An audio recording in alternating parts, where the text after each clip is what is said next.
Assalamu alaikum rahmatullahi wa barakatuhu. So one of the young brothers, man, hit me up and asked me a couple of very beautiful questions and asked me to explain some things. So they listened to my video, man, and he hit me up and said, when you discussing the masjid, it sounds almost identical to the masjid that I'm in. And when you was mentioning the front rows and the rows, he was like, basically, what is that? You know, he sent me a message. What is that? Like, I don't even know what the front rows is, what the significance of the front rows is. And so I messaged him back, how long you been Muslim? He said he been Muslim going on 3 years. Okay? And for the most part, basically been going to Jumuah almost every Friday. Basically, he been pretty consistent for those 3 years. With those 3 years of him going to Jumuah, he don't know nothing about the front rows, nothing about being early. The only thing he was told was Jumuah is the best day of the week. He was told it was a holy day, and it was basically like our church day. It's like the Muslim church day. What the Christians do on Sunday, we do it on Friday. And when he showed up, was just told, do what we do. You know what I'm saying? So he said he just sit down anywhere, right? So he been doing this for 3 years, but this is what he had been told within the masjid. From the brothers who got him to take his shahada and things like that. So he wanted me to explain the significance of the first rows and some of the dress and the etiquettes for Jumu'ah. So what I'm going to do is, the way I like to do it, is we're going to start with the Quran ayats. So just to give a short explanation, right?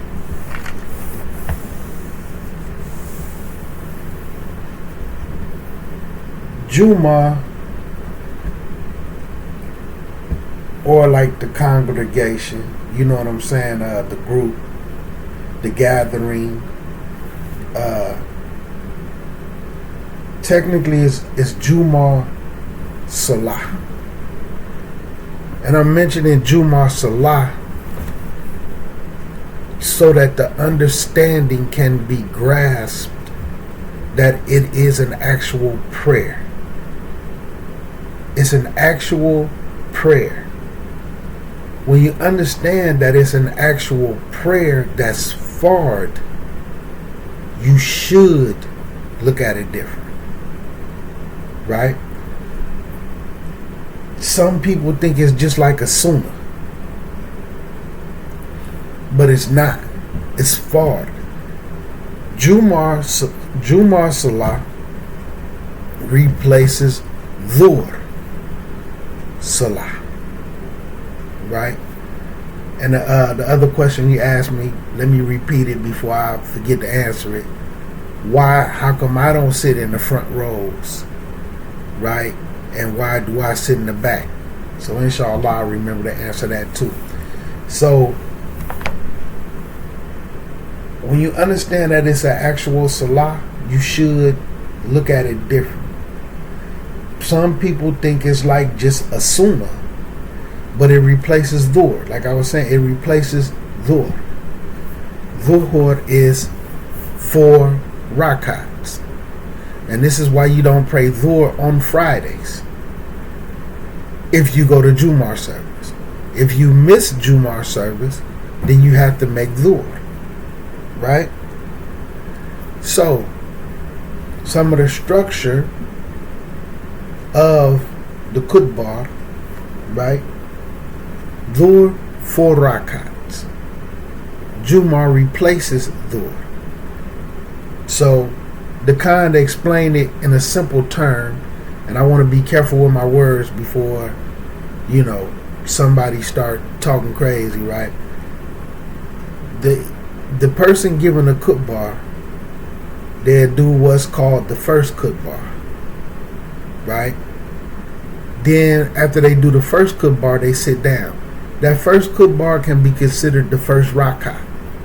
Dhuhr has 4 rakats. It replaces dhuhr. He gets up and give a second khutbah. That's 2 rakats. Then after he give the second khutbah, everybody stands up, and then you do 2 physical rakats, which makes 4. So the actual khutbah counts for 2 rakats. So this is an actual salah. You understand? This is an actual salah. It's a prayer. When you know certain hadiths and different things, how when you arrive at a certain time, you waiting in salah. Even if you sitting there and you don't break your salah, you don't start cussing, you don't break your wudu, and all these different type of things, and you sitting there waiting for the person to come get the khutbah, you're in salah while you wait.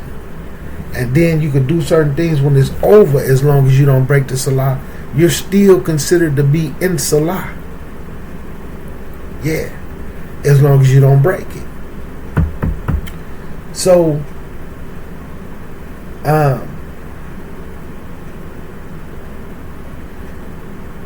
let me go with this Quran ayat. So Surah 62, ayat number 9. Surah 62, the name of the surah is Al-Jumuah, right? Congregation, Friday congregation, right?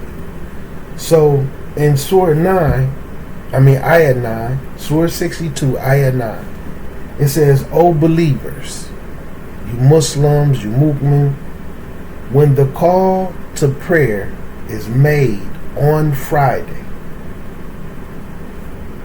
answer that call.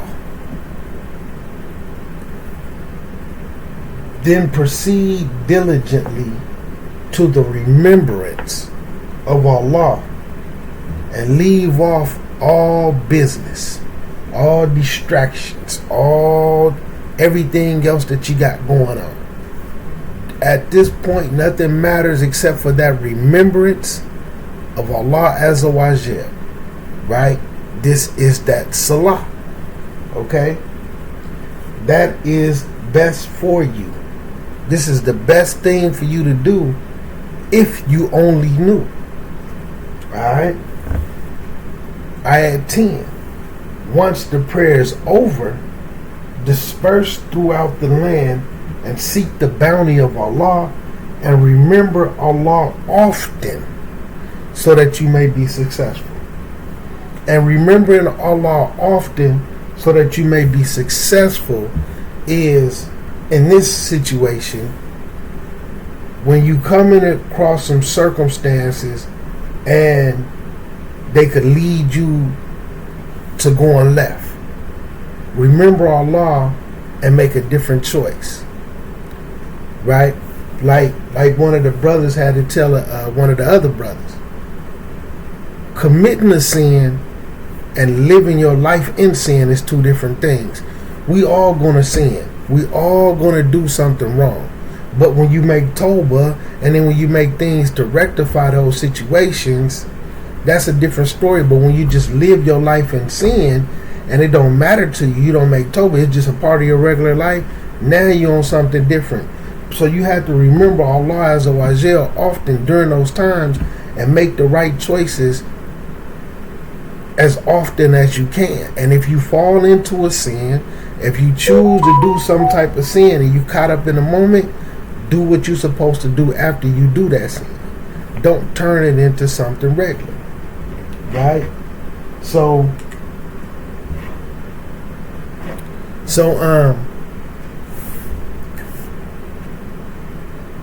what we should take from this as well is, when it's saying when you hear the call to prayer on Fridays, proceed diligently to the salah, the remembrance of Allah. So this is letting you know that The whole entire service of Jumu'ah is a prayer. So when Allah Azza wa Jal gives a Quran ayat, what's going to come with that Quran ayat? The hikmah that Allah Azza wa Jal talks about in the Quran. The hikmah is going to be how Rasulullah Sallallahu Alaihi Wasallam, our prophet and messenger, how he implemented this command from Allah Azza wa Jal. This isn't a recommendation. This is a have to do. And then, like it says, this is the best thing for you if you know better. If you only knew, this is the best thing for you to be doing. Okay? So, the way the Rasul implemented and put this into practice is his sunnah, the legal way to fall in line with what Allah Azza wa Jal commands right here. So that legal way is recorded once again in what? The books of Hadith. Okay? So to proceed diligently to the Salah, to Jumu'ah service, the Rasul gave us all the tools to prepare for that. How to bathe, to make ghusl, the rewards that you get for ghusl, right? Before Jumu'ah. Not just a regular shower, not just a regular bath, but with ghusl, right? The type of clothes that you should wear. There's Quran ayahs that discuss how you should adorn yourself because you are going to the house of Allah, right? Like I say to some of the brothers, if you met a new sister, like before you accepted Islam, if you met a sister and a sister wanted you to come through and you threw on you made sure you had on some fresh clothes. You made sure you smelled good and everything. Same with some sisters. If you just met a brother that you like, or you knew him and you like him, and you invited to his house and you going to his house, you going to put on something nice. You're going to make sure you smell good and all this other type of stuff because you're going to his house. What house deserves more right for you to dress up and adorn yourself and make sure you smelling good and that you up to par than when you're going to visit the house of Allah?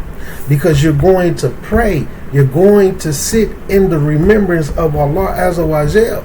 So you're supposed to dress a particular type of way. You're supposed to be clean. You're not supposed to be coming in there with dirty clothes on. You're not supposed to be coming in there like I don't care. Now, if you just some type of individual who you have a job, you work at a place and you just happen to get dirty and you can only go to Jumu'ah on your lunch break, you don't have enough time to go shower and change clothes, and then you got to go back to work, that's a different circumstance. It's not like you at home. It's not like you ain't got nothing going on and you don't really take Jumu'ah serious. So it's just like, I'm going in there like this. Or dressing a particular way, as acting like Arabs and all this other little type of stuff. No, you're supposed to dress and carry yourself a certain type of way. All of this falls in line with the command that Allah Azza wa Jal gave to us in ayat number 9 in Surah 62, the chapter about Jumu'ah, which is a beautiful surah, right? So the Rasul instruct us on how to answer that call. The Rasul instruct us on what to do when we enter the masjid. The rewards for the one who shows up first. The reward for the ones who show up second. Letting us know that there's 2 angels sitting by the doors of the masjid and they writing down the names of the people who come. But once the doors close, or basically once that khutbah starts, and you not there when that khutbah starts, soon as that khutbah starts, they close the books and stop writing. So if you show up after that khutbah is started, your name don't get written down. The angels don't write your name down. Alright? So I'm saying, this ayat the Rasul, the hikmah that Allah gave to him to teach us. It's all laid down. So keep in mind, this is a salah. So now when it comes to the roles, alright, you're in prayer.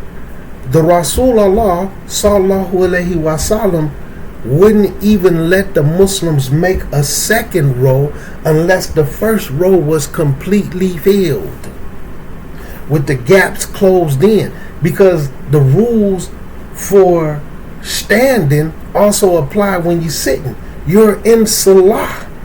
This is a prayer. So you gotta have your first row. Your first row gotta be tight with no gaps in between it, because then shaitan can come in between. Now for the ones who sit in the first row, and then for the first row, this is the very best row, sitting and standing. Alright, Allah Azza wa Jal sends blessings to the ones who sitting in the first row. The angels make dua for the Muslims that's sitting in the first row. There's an authentic hadith where the Rasulullah sallallahu alaihi wasallam basically said, if you knew the importance of the first row, y'all would draw lots for a place in it. You know, something like rock, paper, scissors for a slot. Cut some straws. Whoever pulled the longest straw or the shortest straw get to sleep. You're going to compete. You're going to do things to get those best seats. And we not even discussing where these seats, where they rank in Jannah. We just talking about in the earthly matter. So within that first row, right, the one who's sitting close to the imam, those spots closest to the imam are the best spots in the first row. And then of course after the first row, it's the second row. So likewise, the Rasulullah sallallahu alaihi wasallam didn't allow them to sit anywhere else until the second row was completely filled up after the first row. To the third row, to the fourth row, to the fifth row, and so on. Okay? And when you read hadith and certain athar and different things like that, you will see sometimes when they be saying stuff like this day and this and that, we came in here to Jumuah and it was 300 of us. It was this amount of us. So they rolled up in ranks. When you understand the roles, you understand the ranks. All of this isn't by circumstance. All of this isn't something that's just for play. Allah Azza wa Jal commanded us to do these things in a particular fashion for a reason. You understand? So when you have a khatib, somebody who really understand, that's standing up there, somebody who really of knowledge, they're going to make sure those rows is filled. And then they're going to try to make sure there's no gaps in between them, to where the shaitan can go in between and distract people. So when you just scattered all around and there's no rows at all, this is a salah. You got to have the first row. Sitting there and standing. It's you in prayer. This is part of remembering Allah. Okay? This is part of remembering Allah. No ifs, ands, buts, or maybes. And Allah Azza wa Jal also says in the Quran al-Kareem, when Allah and His Messenger have decided on a matter, when Allah puts something down in the Quran, and then the Rasul stamps how it should be implemented, you have no say in the matter. When Allah Azza wa Jal and His Messenger stamp what Allah sent down, you have no say in the matter. You have no opinion in it. You follow it and you obey it. No ifs, ands, buts, or maybe. So this is something that has been stamped in Allah's book and in the mannerism and the ways and the sunnah of our beloved Prophet and Messenger, sallallahu alaihi wasallam.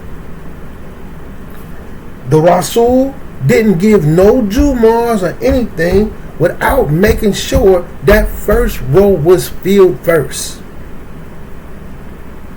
You understand? So now, just like this brother been Muslim for 3 years, going to the masjid almost every Jumu'ah, he don't even know what even the first row is. I'm not saying that as a criticism, but this is what he hit me up saying to me, and just listening to my video, which some people, alhamdulillah, it rubs some people the wrong way, and I get it. If I was in some different shoes, it probably would rub me the wrong way also. But some stuff that I talk about, it reaches somebody who needs to hear it. And so when he reach out and says this, and it's just like, wow, because this is exactly what I've been talking about, the things that's been lost. Now, within these particular communities, you have some people who know this stuff, but they negligent on it. They don't care about it. It don't matter to them because they don't really take Jumu'ah serious. Their mind isn't processing. This is a Salah. This isn't just church. This isn't just, man, we going to Jumu'ah, we finna listen. You know what I'm saying? You're in Salah. You're in Salah. Okay? So that's the significance in the front rows. The front row, the second row. Now the worst rows to be in are the ones that's in the back. So when you see people, I give my props to a person who comes in and sit in that front row by the closest to the imam, and they be the only person there. I give props to that person. Then people who come in all these spaces, and like I say, it's scattered around, but it's enough people there to make 2-3 rows. It is. But you have individuals, like I say, some people just don't even know at all. And like I say, when you have new people who coming in and they seeing this and they just sitting anywhere because everybody else is just sitting somewhere, this is regular Islam to them. When they really violating the Sunnah, they're really violating this ayat, where you have to proceed diligently to the remembrance of Allah. So when you make way there, just like we even been instructed on how to go to the masjid or to the prayer, don't get in too much of a rush where you might be running and you fall and hurt yourself, where you driving your car super fast and you might crash and hurt somebody else. You even have to have a particular mannerism in yourself going to the masjid. The Rasul laid all this down. So once you walk through them doors, there's a particular way that you have to carry yourself until it's over. And then when it's over, then you go out through the land and seek the bounties of Allah Azza wa Jal. And remember Allah often so that you may be successful. Not successful in dunya, but successful in this deen. So, like I say, and it ain't no, I'm not trying to diss people, but people they not in a book enough. They don't know how to pull this ayat out and abstract how all of this falls into play. It's just something that you read. All the mannerism that goes with what happens once you step foot in there is in accordance with this ayat, with the hikmah. So you need to know the hadiths and what the Rasul said should be done, what shouldn't be done, what can be done, and what can't be done. You understand? So, why I don't sit in the front row? As in today, the reason why I don't sit in the front row, no knock to the particular masjid, but they start the Jumu'ah prayer late. They start the Jumu'ah prayer around 2 o'clock. Okay? 2 o'clock, after 2 o'clock, right? And I fulfill my obligations it's enough time for me to fulfill my obligation.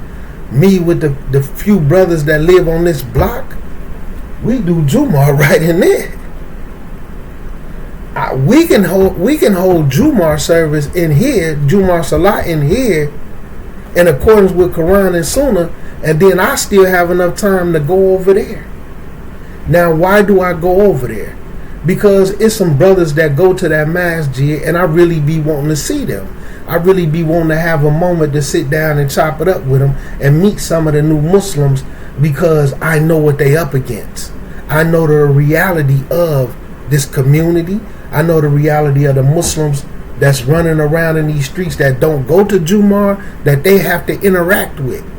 I know the reality of both masjids, okay, in great detail, behind closed doors and on the other side of it. All right, and both masjids have a lot of similarities. So I be wanting to try to catch, see how some of the new people who coming in, or people who've been Muslim for years but they new to the masjid setting, because everybody want to be a teacher, everybody want to be talkers, but from Jumu'ah to Jumu'ah, nobody's learning anything. Nobody learning anything. So I go up there and like I say, listen to the khutbah. It's all extra for me. Now, because they don't pray the right direction. Because they don't pray the right direction, I sit in the back, and then I turn and face the real Qibla while the khutbah is going, which is something that some people don't really recognize, because now some people who may know what the real Qibla is, they can recognize, man, I'm facing the Qibla. Because there's some people in there to know that they pray the wrong direction, but even while they sitting there listening to the khutbah, they still face the wrong direction.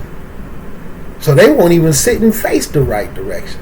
So I sit and face the Qibla in the back, although my obligations have already been fulfilled.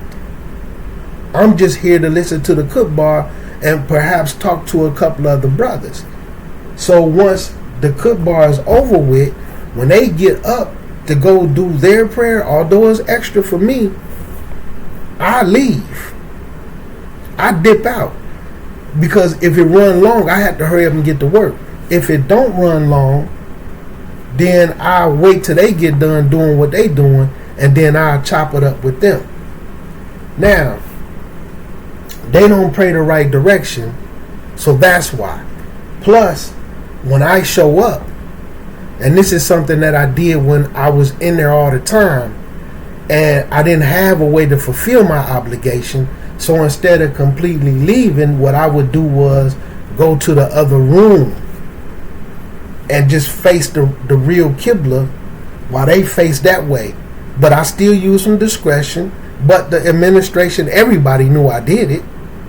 And,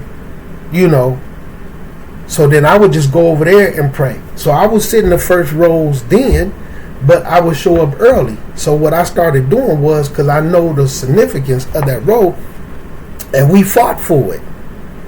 Okay? So some people would show up at certain times and they would never be able to get that first row. So what I would do, where I would get that very best seat, and then when somebody come in, they would make wudu, and it'd be a particular brother. I didn't show no favoritism. Just whoever came first, I wave them up to the front. Now this is before the khutbah start. Wave them up to the front, and then I either lean over to the wall and be like, here, you can take this best seat, because you ain't got to sit here. It's been a month. You ain't got to sit here. So now I give it to him, but we both get the reward, because I gave the seat up so that he can have it, so that he can get the reward for sitting there, so I also get the reward. So I show up early enough, because they start late. It's enough time for me to sit in there and read Surat al-Kahf, right? And I give that seat up to sit in the back, and then I know that I'm going to leave. Now, as far as the discussion with other people, they've been had. Now, as far as me leaving and me choosing to not pray the wrong direction. And with my city, although my obligations have been fulfilled, so certain circumstances, if I do pray those 2 rakats, it's a sunnah for me because my obligations have been fulfilled. When I hadn't been there in some years and I took another brother over there, when I went in there, it was all new people. Now the person who generally get a khutbah was gone. So I didn't really know nobody else in there. So I said to the brother, and then I actually showed him some dalil from some books of the Salah, where what they did when they went to a particular masjid and they didn't know the people there, they wanted to go see how they pray. So I went and stood in the ranks with them, and as an extra prayer, I did the 2 rakats with them so I can see, am I praying with some Shiites? Am I praying with Malikis? Am I praying with Hanafis? I'm praying with confused people? Let me see how they pray. So, yeah, I stood up with them then. But I'm not going to do it every single Friday because I know it's invalid. And then even with me, my obligation being fulfilled, I'm still not going to do it because when new people come in and then they see me doing it every Friday, and then when we end up in some circumstances and I have to explain to them that it's wrong, now I'm just making myself look stupid because they learn from me to pray the wrong direction. So I don't support it. Now, it may be some brothers who I knew from the street and we was all in the same gang, so we was Muslim, we was the gang member Muslims. And then they may have made their way to the masjid and I never prayed with them or nothing. So I said, okay, they up there praying, I'm finna go get in the ranks so I can pray with the brother. But it's not gonna be no every time I go up in there. It's gonna be in circumstances like that because I'm not gonna support this deviation. I'm not gonna support this blatant disobedience of Allah Azza wa Jal, and I'm not gonna let Shaitan trick me into thinking that this is gonna make the community better because I know it's not valid. And as a matter of fact, look at this. I bet you, watch this. We can even hit Google. Because like I said, some people don't understand that Jumuah is an actual Salah that's fard.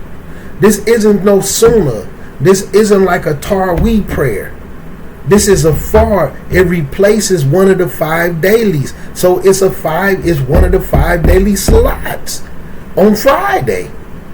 Right? You have Fajr, you have Jumuah, you have Asr, you have Maghrib, and then you have Isha. You have Isha. Right? It replaced one of the 5 dailies. So it's not for play. It's a lot. The khutbah and the 2 rakats. I understand that. So it can be invalidated. So look, even if, let's go to Google.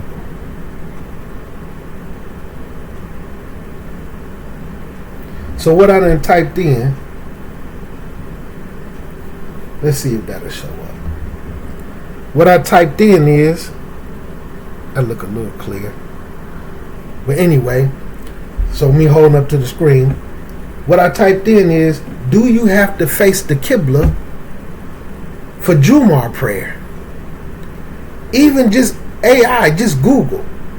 Yes, you have to face the Qibla for Jumu'ah prayer, as it is a compulsory condition for the prayer's validity. So you have to face the Qibla in order for your prayer to be valid. So it don't matter what you tell yourself.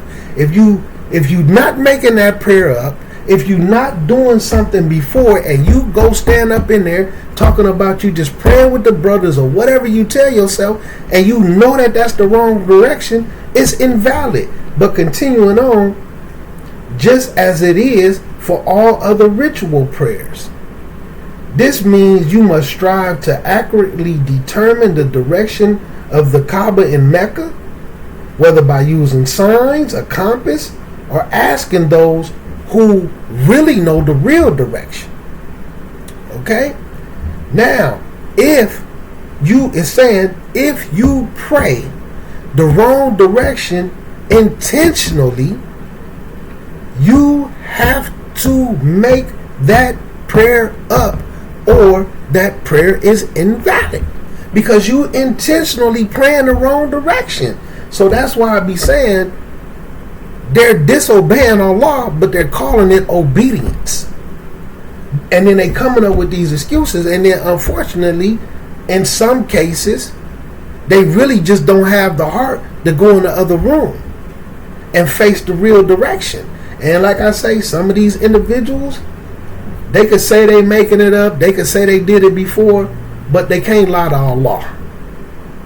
They can't lie to Allah. And everybody that I seen that faced the Qibla, that knew the real direction, and then they changed and played with it, and they kept going up there for Jumuah, and then they started changing and praying that different way, wallahi, all of their deen is different. Some of them completely lost it. They'll never pray the right way no more ever, unless Allah changed what's in their heart. Deen completely different. Some of them done even got to the point where now they talking about Allah never said we supposed to face no Qibla in the Quran. Wallahi. And then they teach this stuff to other people. And then other people learn indirectly. Some, like I say, for 20 years ago, well, it ain't been 20 on the dot, but like 2009-ish, I done seen a person bring their cousin around, and this was somebody who I pointed out, they knew the right direction.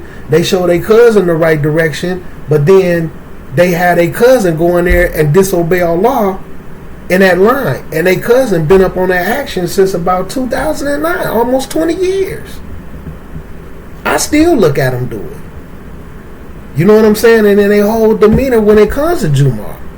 And you invalidating it. But it doesn't matter to them. And then when you understand, when you go to your Quran ayat, and you able to abstract and understand, when Allah Azza wa Jal say, when that call to prayer on Friday, when you hear that, when it happens, you got to proceed to the masjid diligently. And then you got to go up in there and get up on the remembrance of Allah Azza wa Jal. This is a salah. What's the conditions of salah? The first conditions of the salah after your intentions is what? You have to face the Qibla. This is for Jumu'ah and all of them. That's mandatory. Now, if it's a sunnah prayer, you don't have to. But some people don't understand that, man. And they're going to tell themselves what they want, but that's just shaitan playing with their head, man. And then they're going to fall for it. Because Allah Azza wa Jal says in the Quran, when Allah Azza wa Jal, and I repeat, when He decides a matter, when it's Quran and Sunnah, when that matter has decided and it's stamped, you have no say-so in the matter. So you can't change the Qibla. You can't make up these other things. Oh, I'm doing it for the brother. It's strengthening the brotherhood. Oh, I'm doing this. You know, they need to check their intentions. Do you want to be seen? You don't have the heart. You trying to please these people? The simple fact that you invalidated that prayer, that it doesn't count, that's a punishment from Allah. And Allah makes it clear in the Quran.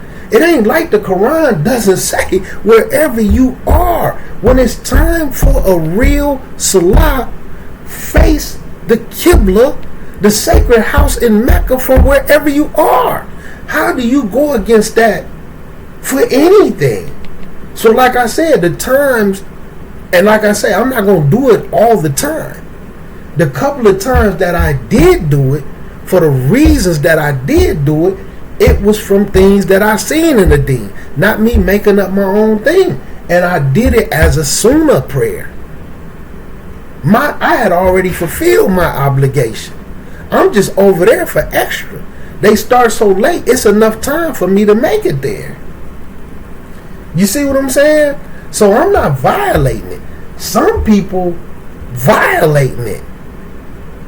You don't think you jump up, put on your best clothes, take all type of showers, smell good, and do all this, then go all the way down there just to invalidate your whole Jumuah? You don't think that's a punishment from Allah? But some people will think that they being rewarded. And like I said, I seen all of their deen change, man. So you just have to be careful, man. And so that's why I'm not in the front row. These conversations, man, I done had with people, and they want to be, everybody. And like I said, in both masjids, I don't want one person to feel like I'm singling them out. This is all of them. They want to be the pillars. They want to be the teachers. They want to be the gatekeepers of the communities. Tell these people the right thing. But see, this is the problem. They can't tell them the right thing to do because they doing the wrong thing in their face. And then when a situation comes about where the truth had to be told and they stand there, they're going to be sitting up there looking stupid to them new people. Wait a minute. Well, why are you praying the wrong way every single Friday? Oh man, I just want to pray with the brothers. Oh, I just want to do this. I ain't want to cause no problem in the masjid. My guy, you done already caused the problem in the masjid because you supporting disobeying Allah Azza wa Jal blatantly. And when I tell y'all that they don't face the Qibla, we not talking about by a little bit. Like, wallahi, let's say I'm facing the Qibla right now. I want to give y'all an example. So the Qibla is boom, this way. They praying facing this way, man. Totally opposite direction. And when I say opposite, I don't mean like a straight line opposite. You got this direction right here. They totally praying this way right here. It ain't even nowhere close to the same hemisphere as the Qibla. It ain't even towards the same hemisphere. And you got these Muslims letting Shaitan play with their head and spooking them to not have the courage, man, to stand up to these people. And they sit up and pray with them people like that, man, every week. And they'll do it for a year, 2 years. I know some that's been doing it for over 15 years. And I not to knock them, I'm not trying to judge them, but I make dua to Allah to never let me be like them. They not the type of people, like they say when you look at certain hadiths, a Muslim is a person that reminds you of Islam when you see him. When you see a Muslim, man, and they remind you of Quran and Sunnah by their mannerism and how they look, now that's a Muslim. You know what I'm saying? That don't mean they perfect. That don't mean that they don't have any sins, because we gonna have sins. But when you see Muslims like, man, Allah, please don't ever let me fall into what they done fell into. Please don't make me like them. You say the exact opposite. You know what I'm saying? I see people who used to be Muslim, and when they see them, they be like, that's the exact reason why I left Islam, because of Muslims like them. Or that's the exact reason why I didn't accept Islam, because of Muslims like them. And like I say, these exact same ones, and this and that, man. And then, I ain't gonna continue, but that's to give you some etiquettes on that first row, some of your Jumu'ah manner, understanding that it's Salah. You have to carry your way a certain way. This is coming from the Quran first. So even for the people who reject hadith, who think this and think that, you can find it in your Quran. You just got to know how to pull it up out of there. So this starts from Allah's speech first. And then the wisdom he instilled into Rasul to teach us how to carry ourselves when it comes to that Jumu'ah prayer. What to do before it, what to do during it, what to do after it. And then when you see all this stuff being violated, man. When you see all this stuff being violated, it's bananas. You know, and I ain't gonna continue to keep saying something, man. That's between y'all and Allah. I understand like what Allah says in the Quran. You can't guide some people because you got love for them. Because Allah knows who truly deserves that guidance. And see, some people don't understand that. You can jump up, male and female, put on your best clothes, do all this, put on your best smell goods, and then go and then validate your whole entire Jumu'ah prayer. And then jump up and tell yourself, man, Allah love me. I'm here to save all my people. I'm finna save everybody. Yeah, you keep on saving them. You keep on saving them while you leading them down that exact same path of nonsense that you on. Yeah, it ain't no reward for that. And these ain't my words. Now, Allah making it clear. This stuff is invalidated through his speech and through the Rasul. It's stamped in Quran and Sunnah. That's why people need to understand al-ittiba'. It may be some groups, well, it's only recommended to be in lines, this. Okay, well, you keep on talking. But when you look at the Quran and Sunnah, ijma', it's way more than the recommended. So anyway, man, so inshallah, man, that answer your question, man, that helped. And, I done did everything I could do, man. I can honestly say I might as well had not ever said anything at all. But I already knew I'm going to say something so that I won't be judged. I ain't saying something because I really think they're going to stand on what's supposed to be stood on. I just don't see them in that light. Because not no knock to them. I'm not saying they bad people. I'm not saying they bad Muslims, but I'm saying I done had this conversation with everybody. I done literally held people hand, and when it showed them exactly what to do, they still don't do it. So, you know what I'm saying? And it could give me a bad name. I'm the squeaky wheel. Oh, you think this? Oh, you think that? Hey, man, I was concerned with your gender. I ain't trying to stop you from invalidating your Jumu'ah, baby pop. What in your mind, like all of them, what in your mind make you think that you could just pray the wrong way when you know it's the wrong way, when it's clear to you that it's the wrong way, when clear proof comes to you, like Allah says in the Quran, when that clear proof comes to you, don't turn back on your heels. You know that it's the wrong direction with 100% certainty, and then you disobey Allah Azza wa Jal anyway, and then you lose that. You don't think that's a punishment from Allah? So anyway, man, hopefully that answered your question, brother, man. Being brief and being careful, because